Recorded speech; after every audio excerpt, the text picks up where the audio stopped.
Nationalisation, le débat tourne à la querelle institutionnelle. Invité de ce journal, Michel Debré, l'un des auteurs de la Constitution. La situation en Turquie, le témoignage de 2 médecins rentrés des prisons turques. Le rallye de Monte-Carlo, 3 pilotes roue à roue avant la dernière épreuve de la nuit. Madame, Monsieur, bonsoir. Pour la première fois, depuis l'arrivée au pouvoir de la nouvelle majorité, le débat politique en France touche aux institutions. Le motif ? La loi sur les nationalisations, revue par le Conseil constitutionnel, donc le rôle du Conseil constitutionnel. Les protagonistes, le gouvernement, le Parti socialiste et l'opposition.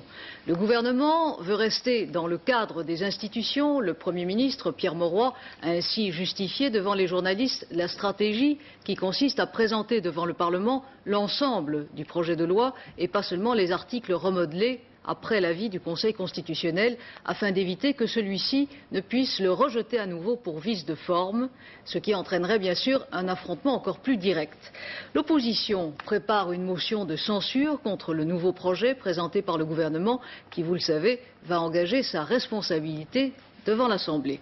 L'UDF et le RPR, dans une conférence de presse commune, l'ont expliqué ce matin, rien d'inattendu.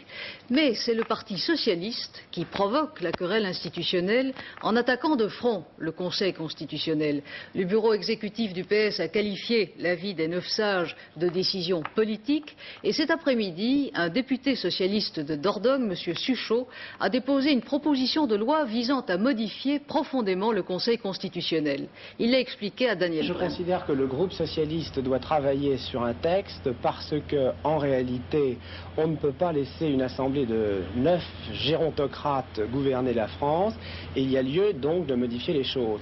La proposition, elle est très simple, c'est tout en sauvegardant l'équilibre de la Constitution, il faut que le renouvellement au sein du Conseil constitutionnel soit plus rapide et donc au lieu d'être élu pour 9 ans, on y serait désigné pour 6 ans, le renouvellement ayant lieu tous les 2 ans, ce qui permettrait au président de la République, au président de l'Assemblée nationale et au président du Sénat de désigner tous les 2 ans de nouveaux conseillers, ce qui permettrait à la gauche d'y marquer son empreinte avant le prochain septennat, car le système actuel, c'est un paradoxe, conduirait la majorité du Conseil constitutionnel à rester de droite jusqu'après la fin du septennat de François Mitterrand. Le président de la République, comme le Premier ministre, estime que pour le moment, il n'est pas question d'une réforme de la Constitution.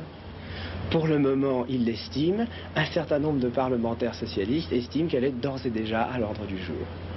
Depuis samedi dernier, les membres du Conseil constitutionnel font l'objet d'attaques très dures des socialistes et aussi des communistes. Tenus de ne pas s'exprimer publiquement, certains d'entre eux ont laissé entendre leur indignation. Serge Misseret.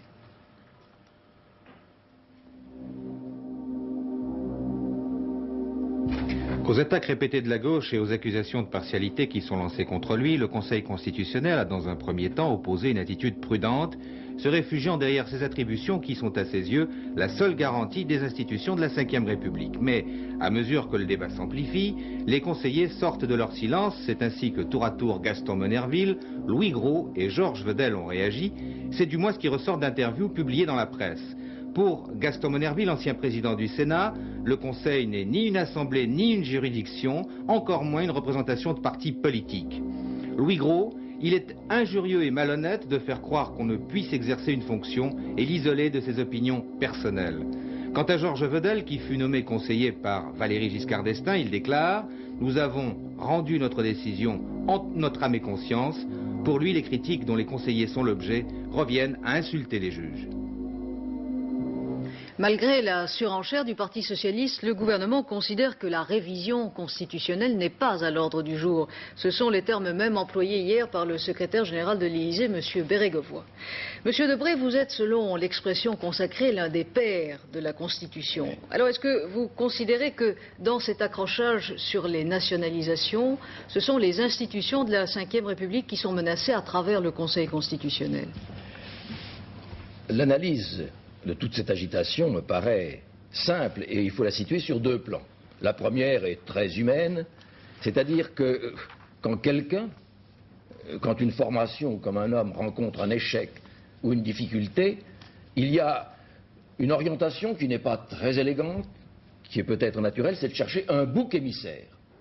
Dans cette affaire, le Parti socialiste prend le Conseil constitutionnel comme bouc émissaire, comme lui-même, le cas échéant d'autres partis, bien souvent prennent des boucs émissaires pour expliquer qu'ils n'ont pas réussi.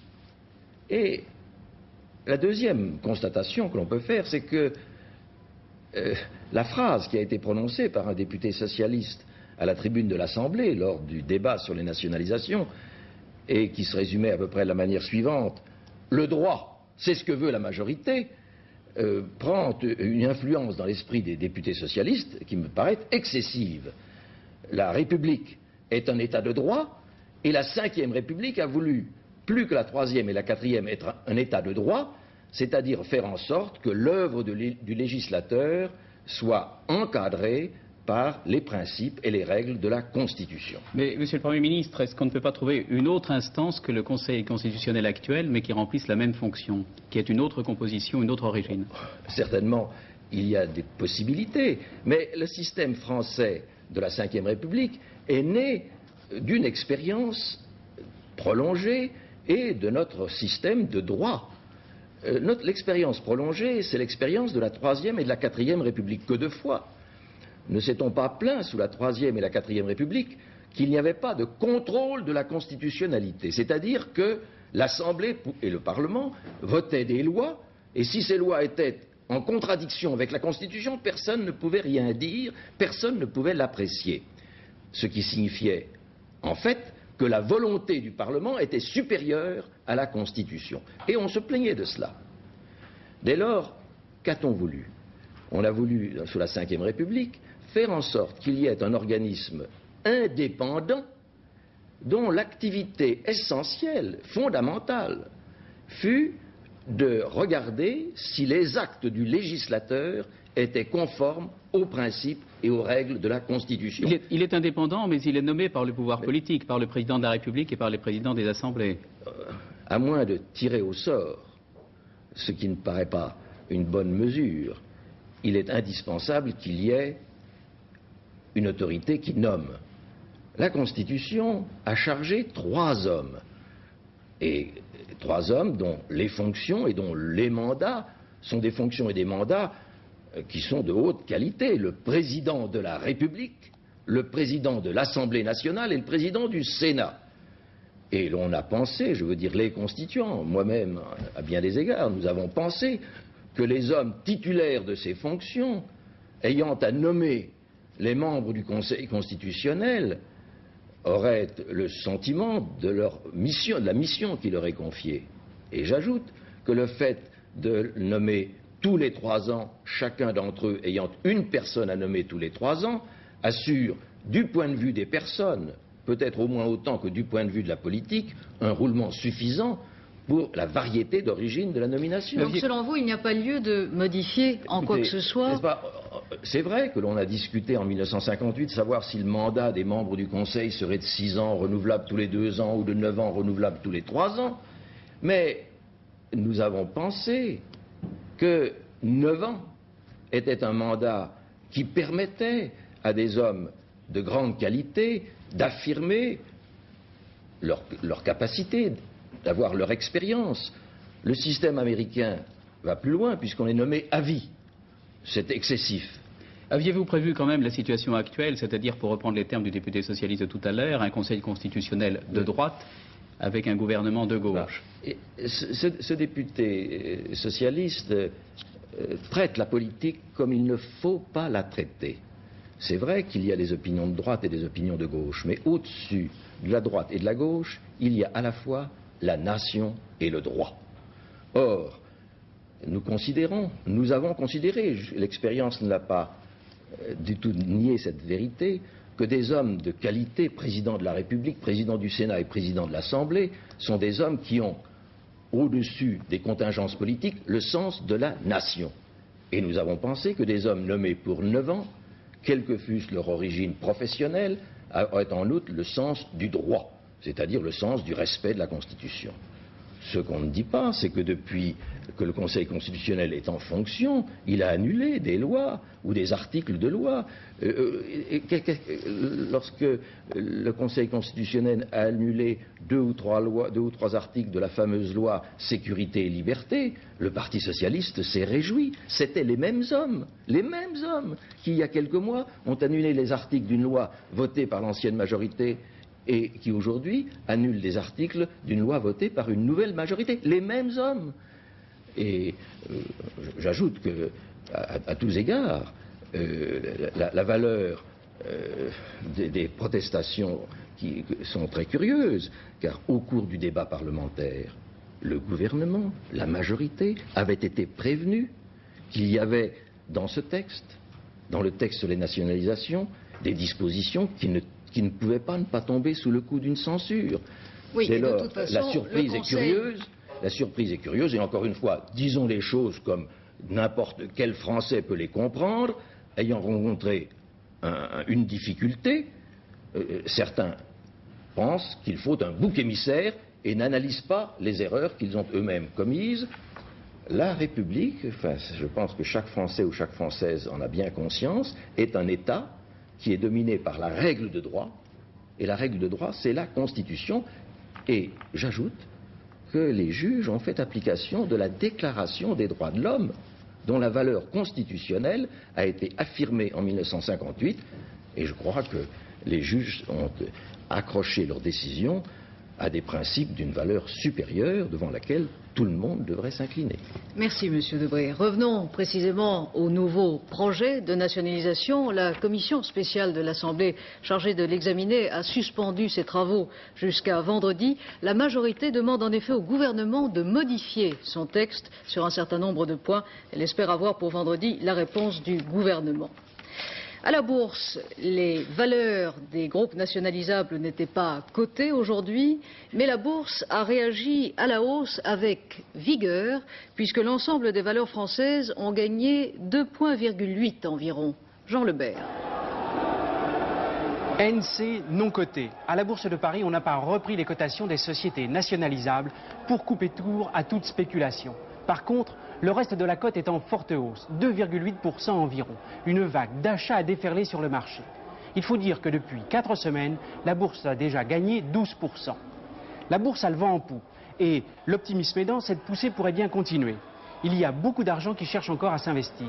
Comme le marché se réduit du fait des nationalisations, la bourse monte. Analystes et experts voient désormais l'année 82 d'une façon différente. Mais cela n'empêche pas certains actionnaires de déchanter. Ceux dont les titres nationalisés seront indemnisés en dessous du premier projet de loi.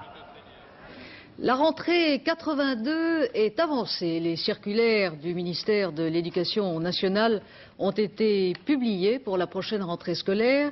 Un but prioritaire, la lutte contre l'échec scolaire et les inégalités sociales à l'école.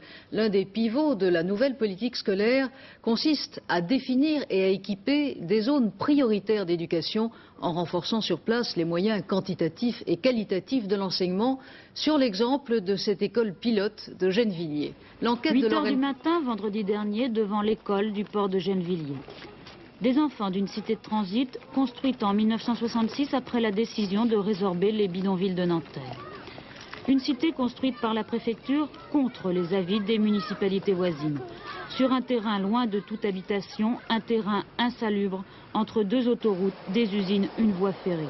Aucun commerce, ici personne ne vient. Une réserve d'Indiens, disent les enfants. Seulement 96 familles et 600 travailleurs solitaires, bref une population qui accumule tous les handicaps. Les enfants de notre école sont des enfants qui ont contre eux le fait de vivre dans un ghetto, d'être étrangers et d'être d'un milieu social très défavorisé. Et familles nombreuses. Familles nombreuses, la moyenne des familles de la cité est 7,5 par famille. Jusqu'à parfois... Jusqu'à 16. En 66, les écoles environnantes refusent les enfants. Ils se retrouvent dans un bâtiment préfabriqué à 40 ou 50 par classe. Au fil d'années de grèves, de conflits, de luttes, les 15 instituteurs de l'école obtiennent des moyens pédagogiques particuliers. Une formation, des locaux adaptés. Les enfants sont scolarisés dès 2 ans et à 15 par classe. Les meilleurs sont recyclés dans d'autres écoles. On travaille en équipe. On accueille les enfants, on essaie de s'adapter à eux. À ceux qui ont moins, on apporte plus. Le mythe de l'école égalitaire est rompu. Il faut admettre que les enfants ont des valeurs différentes, variées, selon leur vie, selon leur culture. Et ensuite, charge au service public, dont celui de l'éducation nationale, de tirer parti de ces valeurs. Il n'y a pas d'enfants qui n'ont pas de valeurs, ça n'existe pas. Là-bas, vous voyez les bâtiments de la cité? Sans ces moyens et méthodes, 70% des élèves de cette école seraient en échec scolaire total dès la 8e, or la plupart arriveront en 6e. Des enfants qui ont des difficultés à écrire, des enfants dont les parents sont illettrés et auxquels on trouve d'autres moyens d'expression.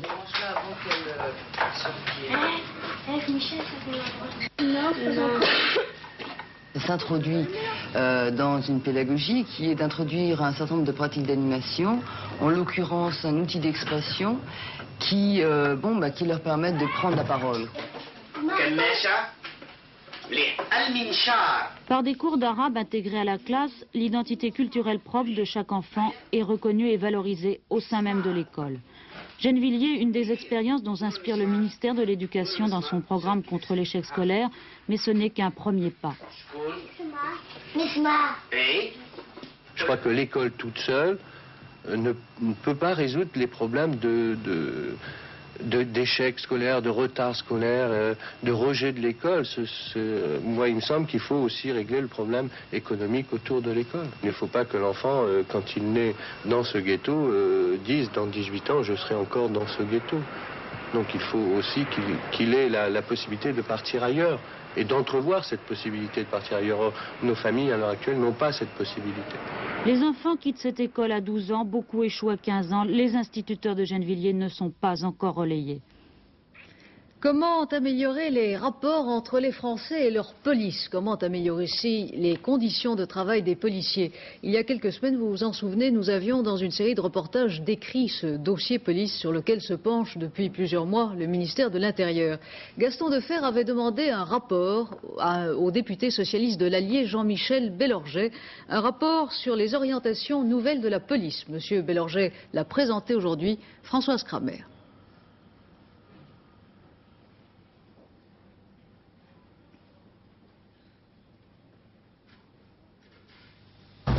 Premier point, le rapport Bélorgey suggère de replacer la police sous le signe du service public, c'est-à-dire de rééquilibrer ses missions, notamment avec moins de maintien de l'ordre et beaucoup plus de prévention, ce qui va tout à fait dans le sens de ce que demandent les policiers. Comme aussi la nouvelle carte des services de police avec plus de petits établissements, surtout dans les quartiers à risque, et aussi plus de contacts avec les autres services sociaux du quartier. Deuxième idée forte, il faut revaloriser le métier de policier en améliorant le recrutement par la création d'un brevet professionnel et la possibilité d'un service civil dans la police. Et puis le rapport Bélorgey estime que la formation des policiers devrait s'ouvrir à de nouvelles matières comme la psychologie ou la sociologie et comporter enfin plus de contacts avec l'extérieur. Important sur le droit de grève. On a hésité beaucoup à le rétablir pour les policiers avant de constater, de juger que ce n'était pas opportun pour le moment. Troisième point enfin, et sans doute le plus important pour le public, c'est le renforcement de la confiance entre policiers et citoyens. Le rapport Bélorgey propose un code de déontologie, une sorte de code moral pour la police, et surtout une clause de conscience, c'est-à-dire un droit pour les policiers de refuser d'obéir à des ordres qu'ils jugeraient illégaux ou contraires à l'intérêt public. Mais il est évident que toutes les précautions ont été prises pour que cette clause de conscience des policiers ne soit pas utilisée à tort ou à travers.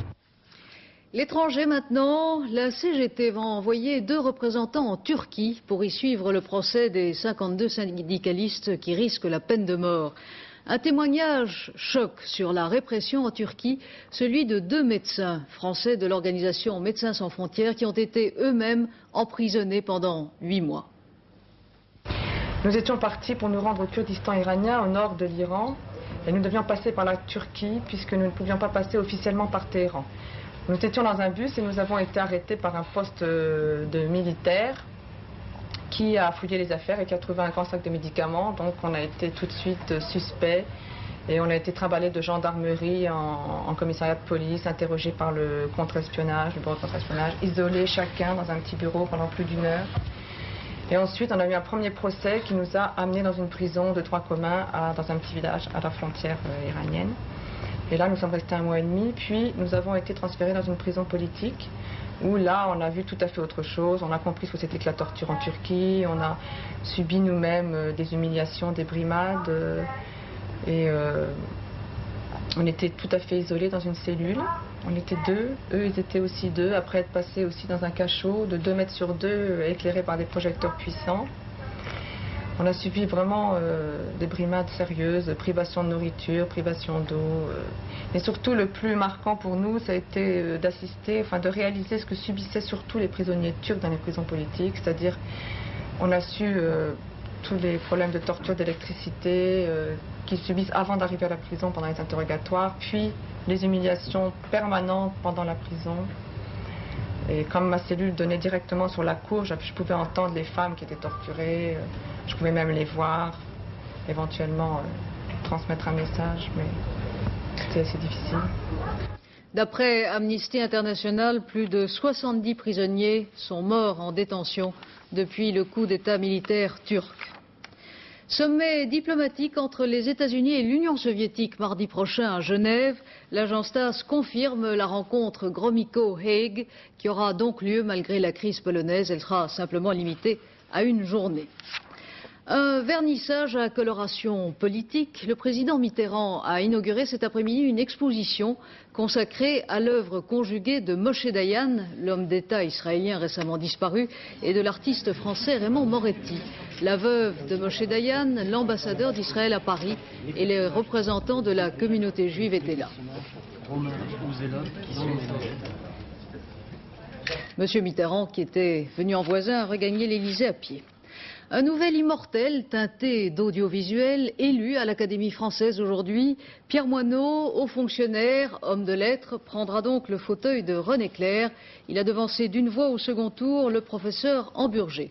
Pierre Moineau, qui préside la commission d'orientation et de réflexion sur l'audiovisuel, avait déjà vu ses œuvres littéraires couronnées d'un grand prix du roman de l'Académie française et d'un prix féminin. Les radios libres ont désormais existence légale, en tout cas celles qui observent la loi, dont le décret d'application a été publié aujourd'hui au journal officiel. Interdiction de toute publicité, puissance de l'émetteur limitée à 500 watts, les dispositions sont connues. La commission des répartitions de fréquences, dont la composition a été aussi publiée, a commencé ses travaux. Monsieur Filiou, le ministre de la Communication, sera ce soir l'invité du journal de 23h15, qui clôt ainsi sa série de reportages sur les radios libres. Un as de la cavale arrêté aujourd'hui en Espagne. François Bès, le truand français qui était le complice de Jacques Messrine, a été appréhendé à Valence. Bès avait été plusieurs fois emprisonné. Il avait chaque fois réussi à s'évader. Il était recherché par Interpol depuis 1 an et demi. Il y a tout juste 2 heures que les concurrents du rallye de Monte-Carlo ont pris le départ de la dernière étape. Tout va donc se jouer cette nuit et la partie sera serrée. 2 vainqueurs possibles, l'Allemand de l'Ouest Walter Röhrl et le Finlandais Mikkola. Mais le Français Guy Fréquelin garde ses chances. De Monte-Carlo, Jean Mamère. Dans les derniers instants sur le port de Fontvieille, les voitures n'ont droit qu'à une assistance d'1 demi-heure avant leur retour au parc fermé dans l'attente du départ. Tout va très vite dans l'écurie de Walter Röhrl. Problème de suspension arrière pour l'Opel. Röhrl, toujours leader, ne possède plus qu'1 minute 48 d'avance sur son poursuivant immédiat. Lorsqu'il l'a emporté en 80, il possédait 10 minutes la veille de l'arrivée sur le second, mais il a failli tout perdre. Il est donc inquiet. Être le numéro 1 demain à Monte-Carlo, c'est bien sûr ce que voudrait Hannu Mikkola sur son Audi Quattro. Surprenant second, vu les conditions climatiques et son type de véhicule, Mikkola jusque-là a accompli une performance remarquable. Il sait qu'il lui manque peu de choses pour que cela devienne une réussite totale. 2 ou 3 spéciales sur route verglacée et la victoire ne ferait alors plus aucun doute pour lui. Même effervescence dans l'écurie de Guy Fréquelin, le 3e du classement général. Dépêchez-vous parce qu'on n'a plus guère de temps là. Tout va très vite là aussi, il reste encore 10 spéciales à accomplir et tout est possible. Les conditions atmosphériques ont favorisé la voiture pour l'instant. Pour le dernier tronçon, c'est encore un choix tactique qui s'impose. Une décision importante et grave de conséquences en cas d'erreur. Fréquelin réfléchit à décider. Eh bien, on reste en solution sec, en version suspension et pneumatique sec, parce que de toute façon, avec le soleil qu'il fait maintenant, certainement que ça va être tout sec, à part, je pense, un peu de givre et un peu d'humidité sur le matin, au lever du jour. Mais comme on ne fait que 2 épreuves, une au lever du jour et une de jour en principe demain matin, à mon avis, il faut rester absolument en version sec, suspension dure et pneus durs. Voilà, les dés sont maintenant jetés. Qui a tort, qui a raison? Réponse demain matin vers 9h30 sur le port de Monte-Carlo. Les résultats du quartet, maintenant, le quartet qui s'est couru à Vincennes cet après-midi. Il fallait jouer le 20, le 1, le 9 et le 19. Le rapport pour 5 francs dans l'ordre, 8 352 francs 50. Dans un ordre différent, 656 francs. Quel temps pour demain, Alain Gillot-Pétré? Eh bien, météorologiquement parlant, nous allons retourner à un régime d'ouest. L'anticyclone de ces derniers jours qui nous avait apporté le froid est parti vers l'est. Et maintenant, comme je vous le disais hier, arrive l'anticyclone des Açores qui est nettement plus humide. Alors pour demain, eh bien, c'est des brumes et des brouillards de vallée sur tout le pays demain matin. Mais l'après-midi, eh bien, de belles éclaircies sur la Méditerranée. Ciel variable se couvrant progressivement du Jura au Massif central et à l'Aquitaine, après dissipation des brumes et brouillards matinaux, alternance d'éclaircies et de passages nuageux.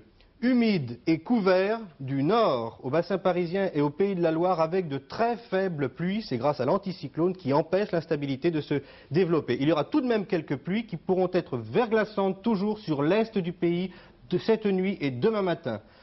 Après le passage de cette très faible zone pluvieuse, le temps sera médiocre, variable, avec des éclaircies, des passages nuageux, encore accompagnés de quelques averses. Et puis, si vous voulez, pour samedi, en gros, au sud, un ciel variable, au nord, de l'humidité, avec une nouvelle perturbation, peu active elle aussi. Les températures prévues pour demain, globalement, sont en baisse, mais tout de même au-dessus des normes saisonnières. Vous le constatez, surtout Redoux au nord-est, -3 le matin, 2 l'après-midi. L'après-midi, donc, de 8 à 14 degrés, c'est tout de même assez doux. Pour ceux qui vont à la neige, eh bien voici les hauteurs moyennes en haut des pistes sur tous les massifs français. On ne le voit pas, c'est pas grave. Sur les Vosges, il y a 80 cm, le Jura 120, les Alpes du Nord 300, les Alpes du Sud 210, les Alpes du Sud 160, le Massif central 50 et les Pyrénées 85. Et puis l'éphéméride pour terminer. Demain, c'est le vendredi 22 janvier, les heures du soleil, levé 8h35, couché 17h30. Et c'est la Saint-Vincent, c'est le patron des vignerons, on va fêter ça. Votre dernier journal à 23h15 avec Hervé Claude. En prime, un journal télévisé britannique pour voir ce que voient nos voisins, le journal de ce soir d'ITN.